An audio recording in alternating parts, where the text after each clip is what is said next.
Bonjour, nous voilà donc pour la saison 5 de She-Ra et la dernière saison. Oui, je sais, on s'est arrêté à une saison où ils vont penser qu'il y aurait 5 saisons après, mais non. Donc, du coup, bonjour tout le monde. Xana, ma petite princesse, enfin, tu es toujours à toi. Alors, pour info, je pense que je serai princesse jusqu'à la fin, même si je pète un câble sur les prochains épisodes, ce qui n'est pas exclu d'arriver, mais bon, voilà, je préfère le dire maintenant, comme ça c'est bon. Et du coup, pour cet épisode, ce sera un pouce bleu, parce que, grosso merdo, cet épisode, c'est la merde. Attention, c'est pas de la merde, c'est la merde. C'est-à-dire que, il y a la horde, enfin la vraie, qui a débarqué cette fois, et que maintenant, il y a les armées qui sont en train d'envahir Eteria, la résistance, elle est en pleine fuite, c'est même plus de la baston cette fois, c'est de la fuite pure et simple. Donc on a Daora qui essaye de se battre, mais bon, vu qu'elle a pu ses pouvoirs de Shira, les autres essayent de l'aménager un peu, même si elle veut toujours en découdre, voilà. Donc du coup, ça lui joue des tours. Euh, on a également continué la relation Mika et Ténébra. Donc on voit que Mika il peut pas saquer Ténébra. Hein. Ténébra qui essaie de parler. Bon, par contre, Ténébra, juste comme ça, comment tu veux utiliser le corps d'Eteria en fait? Parce qu'elle propose d'utiliser le corps d'Eteria, mais Sirena elle a raison. Hein. Sans Cynthia et sans Shira, le corps d'Eteria c'est mort. Et tu devrais le savoir normalement. Sauf si t'as un moyen. Et encore une fois, je vois pas comment. C'est ça le problème avec Ténébra dans les derniers épisodes, c'est qu'elle dit je veux utiliser le corps d'Eteria. Mais tu veux utiliser comment? En fait. Un peu bizarre. Surtout que Grand Espoir, elle est plus là. Hein. Aussi. Donc voilà. C'est ce problème-là qui. C'est un peu un problème, mais on continue Mais j'aime beaucoup les interactions qu'elle a avec Mika. Ensuite, aussi, du côté de la Horde, on voit que Horde Prime, il reçoit en temps réel les images de ses clones et de ses droïdes directement dans la tête. Il est balèze à ce point, ce mec. C'est Pain dans Naruto, mais puissance 20. Non, puissance 10 000. Le mec, il a des caméras partout, il voit tout, il sait tout. Ok, va battre cet ennemi-là, toi. Va battre cet ennemi-là en une saison. Ça va être compliqué. Ouais, c'est la dernière saison et il se retrouve face à ça. Ouais. Et la saison, elle fait pas 24 épisodes, hein. Et Non, son non, elle en armée de fait Toyota 13. Galactique. Voilà. Il voit tout, il sait tout, donc c'est un peu compliqué, quoi. Il y a Dora qui essaie de se battre, qui s'obstine à vouloir se battre. Il y a tout un truc avec une poupée de Shira qui fait que ça la remonte, qu'elle veut toujours se battre, mais du coup, il y a Scorpia qui est obligée à un moment de la stunner, quoi. Et elle est en proie à des espèces de vertiges et à des visions, notamment une où elle course une silhouette de Shira, et à un moment, elle en a une sur un endroit qu'elle aurait vu en rêve, ou pendant le. Ouais, en rêve, où Madame Raz l'aurait emmenée. Quand est-ce qu'elle a fait ce rêve-là? Je sais plus. Enfin bref, un endroit qui serait soi-disant plus sécurisé pour la rébellion. Parce que ce qui s'est passé, c'est qu'en gros, ils ont décidé quand même d'essayer de capturer un clone de Horde Prime pour savoir où est Scintilla machin. Et donc le clone, il est là en mode oui, le grand maître, il sait tout, il voit tout. Le Scintilla est avec le grand maître, c'est son invité, tout ça. Et pendant qu'ils s'interrogent, il y a le grand maître qui a attaqué le camp des rebelles. Donc c'est obligé d'en chercher un autre. Et c'est là que Adora fait ce rêve sur ces endroits. Et finalement, ils y vont. Et Adora a de nouveau un flash où cette fois elle tombe dans les pommes. Ok. Et du côté de la Horde puissance 12 milliards, de la Uber Horde, on a Scintilla qui est toujours prisonnière dans sa cellule. Il y a Katra qui fait un peu sa kéké devant elle, quoi, en mode ouais, c'est comme avant, hein, je peux gravir les échelons, machin. Hein. Voilà, hein, je peux toujours gravir les échelons avec le maître de la horde. Et c'est là qu'il y a les clones qui arrivent pour dire qu'elles sont toutes les deux invitées à un dîner avec le maître de la horde. Donc, c'est ce qui se passe. Le grand maître qui est en mode vous aimez vos plats? C'est un plat très rare. En même temps, la planète qui le faisait a complètement disparu. On se demande à cause de qui. Voilà. Donc, ça dégoûte un peu Cynthia. Et Horde Prime décide d'utiliser pour faire plier Cynthia, etc. Oui, alors je sais qu'on préfère qu'on s'était mis d'accord pour dire les noms en VF, mais là je préfère dire Horde Prime parce que ça va plus vite. Parce que grand Sinon, maître de c'est le la grand Horde, maître omnipotent. ouais, grand maître omnipotent, Dieu, Oméga, Alpha, machin. Ouais, Horde Prime ça va plus vite. Surtout que, voilà, au moins il n'a pas un nom trop débile comme Seahawks ou Faucon des mers. Voilà. En même temps, c'est le méchant, donc tu peux pas lui donner un nom ridicule. Bref. Ce qui fait que le grand maître montre en temps réel le camp de la rébellion qui se fait défoncer sous les yeux de Cynthia, ce qui fait plier Cynthia. Et Cynthia en révèle plus sur l'arme pour sauver Adora en disant que il y a besoin de She-Ra pour l'arme, donc vous pouvez pas tuer She-Ra ni tuer une princesse du pouvoir. Bref, du coup, ce qui se passe, c'est que Hors Prime, il est en mode ouais, bon, j'ai vu ce que je voulais. Et donc, Cynthia est raccompagnée dans sa cellule. Catra qui est en mode ouais, on fait quoi maintenant? Et Hors Prime qui est là. La question, c'est qu'est-ce que je vais bien faire de toi? Parce que Adora, elle a l'air de encore compter pour toi, n'est-ce pas?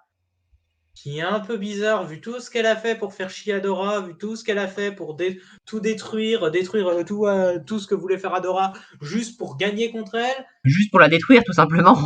Ouais, donc le fait qu'elle tienne encore à Adora, c'est un peu bizarre. On parle de Catra, on parle du personnage qui était certes une amie d'Adora, Ouais, mais après un certain nombre de développements, elle était prête à tout et n'importe quoi, je dis bien n'importe quoi, même détruire le monde, elle y compris, juste pour la faire chier et pour la détruire. Et la détruire, carrément la détruire. ouais, et donc, du coup, Hors Prime, il est là en mode du coup, j'ai pas vraiment besoin de toi en fait. Donc, Catra la pas et merde. Et c'est là que Hors Prime il dit mais ne t'inquiète pas, j'ai de grands projets pour toi, petite sœur. Ouais, alors vu comment il traite ses frères, alors ça pue un peu du cul pour 4 ans, hein. Ça pue un peu du cul. Et du coup, voilà, c'est un épisode qui en soi est long et qui en soi est bon. Euh, on instaure bien la menace de Horde Prime. On voit qu'il a absolument rien à voir avec Hordak en termes de moyens et de capacité. Parce que déjà, ces robots ont l'air vachement plus résistants. Ils ont l'air beaucoup plus sophistiqués. Et surtout, le gars, il est capable d'accéder à la mémoire de ses clones en temps réel. Il voit tout. Le mec, il est omnipotent à ce point. C'est limite un dieu, en fait, qu'ils affrontent là, hein. Avant, c'était un empereur. Maintenant, c'est limite un dieu. Donc, ça va chier. Dans tous les sens du terme, sans doute. Voilà, du coup, je passe ma parole au suivant. Du coup, la parole à Kael, qui est en différé. Pouce bleu pour cet épisode parce que il met bien en place, hein, c'est un bon début de saison.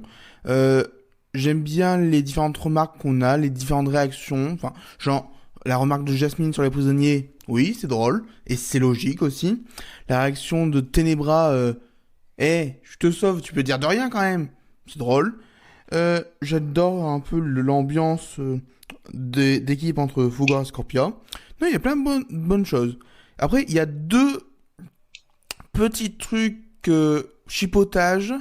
C'est, on a une ellipse sur Eteria. Ça se voit, ça se sent clairement qu'il y a une ellipse entre la fin de saison 4 et le début de la saison 5. Mais cette ellipse n'a pas lieu dans le vaisseau de Horde Prime. Alors, ça fait un peu bizarre. Bon, c'est pas énorme. Et ensuite, un autre problème, c'est... À un moment, ils ont voulu faire une transition qui est complètement ratée. Ils ont voulu mettre She-Ra qui découpe un truc, puis transition sur le flanc qui est découpé, enfin l'espèce de flanc on va dire, mais ça ne marche pas du tout parce que en fait tout le monde s'en bat les couilles de ce flanc et que le découpage est de travers. C'est dommage parce que ce genre de transition ça peut être intéressant, mais bon, c'est du chipotage. Moi le seul gros problème que j'ai c'est le caractère d'Adora. Depuis l'épisode sur Entrapta en saison 1, donc l'épisode 6, Adora on la voit foncer tête baissée. Elle n'a pas évolué depuis. Et c'est pénible de la voir comme ça. Vraiment, c'est ça qui me gâche l'épisode. C'est très peu au final. Mais pour moi, c'est ce qui mérite un pouce bleu. Après, voilà. Ça démarre la saison. On va voir ce que ça nous donne. Merci de nous avoir suivis. Et n'oubliez pas d'être heureux. Ouais, merci Fougor et Scorpia. Petit rajout vite fait, j'ai oublié de dire, mais Hot Prime, j'aime bien comment on le découvre et il a une bonne carrière de méchant qui peut être sympa. C'est le genre de méchant Disney un peu que j'aime bien. Alors c'est pas Disney, c'est sûr, mais il promet beaucoup. Du coup, bah, Brian, c'est ton tour. Pour moi, ce sera aussi un pouce bleu. Honnêtement, comme premier épisode de cette dernière saison, je trouve que ça commence très bien en fait. On a vraiment une bonne tension. On voit les conséquences de ce qui s'est passé à la fin de la saison 4. Donc, franchement, on voit la menace. On voit enfin, la mentalité des héros suite à ce qui s'est passé, en particulier Adora. Parce que voilà, elle a perdu son épée, du coup elle n'est plus Shira, mais elle peut pas s'empêcher d'aller. Enfin, elle ne pouvait pas s'empêcher d'aller de foncer, d'être baissée sur les ennemis, alors qu'elle n'a plus de pouvoir. Donc du coup, voilà, c'est quelque chose d'assez fort pour elle. J'aime beaucoup la dynamique de groupe, enfin l'intégration de Scorpia dans le groupe. Franchement, je trouve que qu'elle s'en sort très bien. J'aime bien aussi pas la dispute, mais vraiment les scénettes entre Ténébra et Mika. Donc ça se voit que Mika n'a jamais pardonné à Ténébra, même quand elle lui sauve la vie un peu plus tard. Je reviendrai pas sur ce que Xana a dit sur Ténébra à propos de Cœur de l'Eteria. Il a déjà tout dit.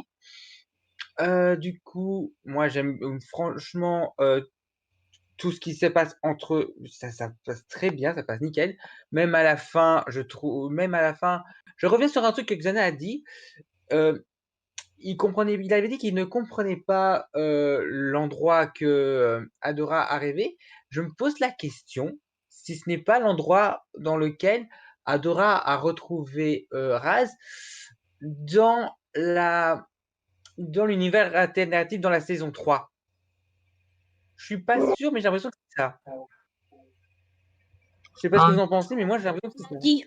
peut-être, je sais pas. Adora l'a dit à voix haute, hein. Elle a dit c'est l'endroit là où Madame Raz Elle a l'avait pas dit emmené. ça, elle a dit en rêve, mais c'est pas vraiment ça en fait. Hein, mais je pose Ah, plutôt la question On aux n'en autres. sait Elle rien a pas là, on vraiment n'en dit sait ça comme rien. ça. On sait pas. Ouais, mais c'est ça, on sait rien, mais elle a pas vraiment dit. C'est ça justement, je sais pas ce que vous en pensez vous. Moi, je pense ça comme ça, mais elle a pas vraiment dit. J'en pense, Donc voilà. peut-être qu'il y a eu une ellipse entre les deux, voilà. Mhm, tout à fait. Ouais, mais c'est ça que je comprends pas en fait. C'est peut-être ça, mais moi je pense, c'est ma petite théorie, c'est ça. Mais voilà, ça n'a pas été précisé. Donc voilà, c'est vrai que on aurait pu un peu, comment dire, mieux expliquer ça, mais voilà. Moi je pense que c'est ça, mais je suis pas sûr. Maintenant, je vais repartir enfin, du côté de Cynthia. Moi, j'aime beaucoup cette partie-là. Enfin, toutes les parties autour d'elle. J'ai oublié le nom. Enfin, j'ai oublié le nom du type du Grand Thor Prime. Excusez-moi, ça va plus vite pour moi, mais voilà. Mais du coup, j'aime beaucoup la manière dont il la traite en fait. Parce que voilà, il a dit qu'il n'arrête pas de la traiter comme invitée, mais pour moi, on arrive à la meilleure scène pour moi de l'épisode, la scène du dîner. C'est comment la manière, enfin le développement psychologique que Grand Emprunt exerce sur Cynthia, j'ai trouvé ça très fort. Franchement, j'ai trouvé ça très fort vraiment. Donc franchement, j'aime beaucoup ce qu'ils ont fait pour elle. Du côté de Catras, c'est un peu perplexe. Hein. Donc, du coup, je me dis, qu'est-ce qu'elle fout là, donc d'un côté. Mais là, j'avoue que la phrase qu'il a dit, ça s'annonce mal, mais je sais pas. On verra bien, mais on verra au moment venu. Mais je sais vraiment pas quoi dire à ce propos de cette partie-là concernant Catras, vu que c'est un personnage que je n'ai pas là vraiment lâché, mais j'ai l'impression que si ça va mal pour elle avec Grand Orphan, c'est plus pour accentuer une certaine rédemption, si vous voyez ce que je veux dire. Ça va m'ennuyer, je pense. Donc voilà, ça c'est personnel, mais voilà.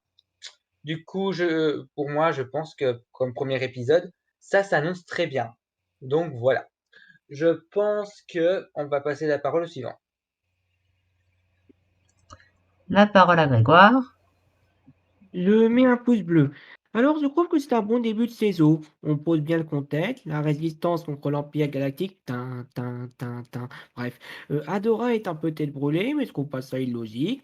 Ténébra, je vois pas trop pourquoi elle parlait du cœur d'Eteria, sauf si elle pense récupérer l'énergie magique qui reste encore dedans. Sinon, le Pram, il est super méga cool. Je veux rejoindre la Horde, je vais rejoindre la Horde. Et plus sérieusement, la scène du dîner, elle était bien flippante et malsaine. Scintilla m'a fait de la peine et Catra, elle ressent encore des choses pour Adora. Ouais, le point de retour, c'était en saison 3, les mecs. Et sinon, les scènes de combat étaient bien, il n'y a rien d'autre à ajouter. Ah oui, je reste princesse, la princesse de l'amitié. Arrête de sentir. John? Pouce bleu, exactement même avec Grégoire et je reste princesse. Là, tu peux lire pour Juju. Oui, juste le temps de retrouver son texte. Voilà, alors, pouce bleu. Pas mal du tout. Adora est trop impulsive, malheureusement, même si le fait que de ne plus être Shira lui manque, mais finit par mettre tout le monde en sécurité. Le grand maître est chelou avec son dîner. Le bourreau qui invite sa prisonnière à dîner, ça me rappelle quelque chose. Ouais. Le clone, c'est pour le comique qui fait le éloge du grand maître, non? Bah non, il pense vraiment. 4A, je retire ce que j'ai dit pour l'épisode précédent, j'avais un espoir, mais là non, elle est trop bornée. J'ai espéré une discussion entre Ténébra et Mika, mais celui-ci ne lui fait pas confiance. Elle a protégé, cela dit. Adora s'évanouit à la fin des visions. Putain, non mais quand même, j'y pense. Le grand maître de la Horde, il a créé des clones de lui à son image qui arrête pas de dire à quel point il est génial. Non, mais plus narcissique que ce mec, tu fais plus, hein. Autosexuel à un point. Non, mais plus narcissique, tu fais pas, c'est pas possible.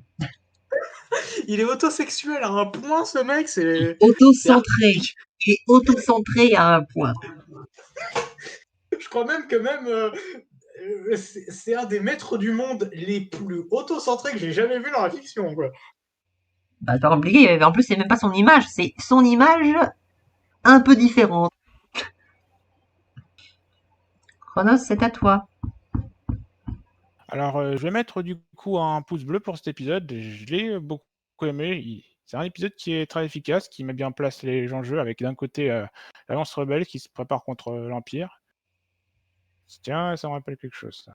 Bon, en tout cas, ce qui est intéressant, c'est qu'on voit du coup Adora qui est sans ce pouvoir et qui est très comme étant impulsive. Et j'avoue, on joue bien là-dessus et on a droit à de bonnes scènes d'action avec elle et toute sa bande qui font le travail d'équipe parce qu'il y arrive plus de cette manière-là. Et ouais, l'action est cool, c'est cool de les voir collaborer.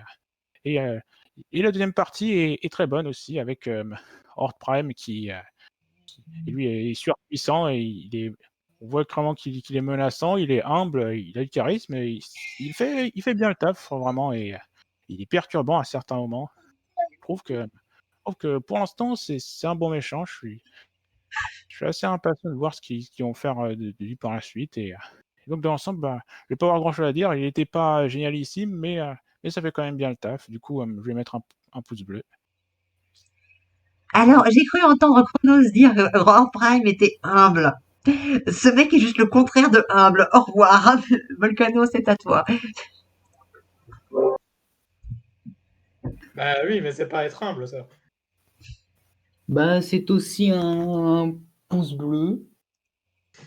Bon, j'ai pas grand-chose à rajouter, mais le seul truc que je vais dire, c'est que merci, une saison qui commence sur une bonne note.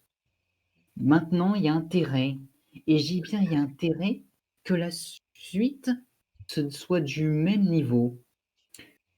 Voilà. Sinon, je sais pas ce que je vais faire, mais je vais pas être très indulgent. Voilà. Je te laisse la parole, Seb. Bon, bah du coup, cet épisode en soi, il est pas mal, il est tout à fait correct, donc un pouce bleu. Bon, alors, il y a un truc avec le Horde Prime qui est juste un limite d'un dieu, enfin bref, blablabla, il faut mentir ça en une saison, hein, parce que rappelons qu'il reste 12 épisodes, hein. 12. Voilà, je dis ça comme ça, voilà. Voilà. Ouais. Donc ensuite, parce que bon, évidemment, et faut pas déconner, c'est une série pour enfants. Bon, ça touche un plus grand public, mais normalement c'est prévu pour des enfants gamins. On est d'accord, c'est prévu pour ce type de public. Mais ça touche plus.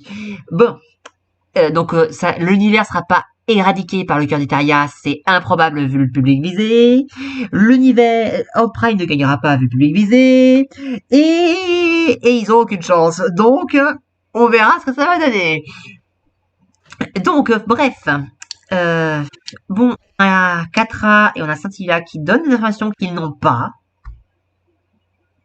Parce qu'ils les ont pas, ces informations. Notamment Scintilla, ces informations-là, elle ne l'a pas. Elle sait juste qu'il fallait que la planète soit en équilibre. Et ça, il fallait que toutes les planètes soient connectées. Donc, elle sait tout ce qu'elle savait. Voilà. Ensuite, Catra, elle devrait déjà même pas savoir ce qu'est cette arme. Elle devrait même pas.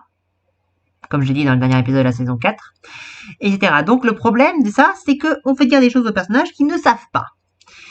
Enfin bref. Passons. Ensuite, bon, là, ça me fout les boules quand même qu'il soit aussi faible. Non, parce que je peux être embêtant, mais le cœur de Teria est connecté aux princesses à partir du moment où la planète est en équilibre. La planète est en équilibre, donc elle devrait avoir des pouvoirs divins. Voilà. Et pour finir, bon alors le coup d'accélérière, je sais pas. Adora qui fait des rêves chelous, on en parle plus tard. Et sinon tout a à peu près été dit, je crois. En fait, je me souvenais plus vraiment de cet épisode. Je pensais que les deux premiers c'était un seul en fait. Mais bon, voilà. Sinon, oui, en soi, il est pas mal. Mais bon, encore une fois, on fait dire des trucs à des personnages qui ne sont pas censés savoir. On a le Lord Prime qui est juste censé être un dieu, machin, bidule. C'est bon. Il a une certaine prestance, mais je ne laisserai jamais quelqu'un de me dire que ce mec est humble. Non. Ce mec est narcissique au possible. Merci. Voilà. Mais bref, voilà. Je suis sûr que même Narcisse lui-même, il sera en mode « Wow, mec, doucement !» Mec, je te prends pour modèle. Voilà. Enfin bref, du coup, sinon Xana a à peu près tout dit. Je pense à peu près tout ce qu'il a dit. Si j'ai rajouté, bah, juste rajouté ce qu'il fallait. Sinon, si quelqu'un a un truc à ajouter à tout ça... Personne. Donc, on vous invite à aller voir la vidéo de Mayo. Et à la prochaine, tout le monde. Prochaine. Bye.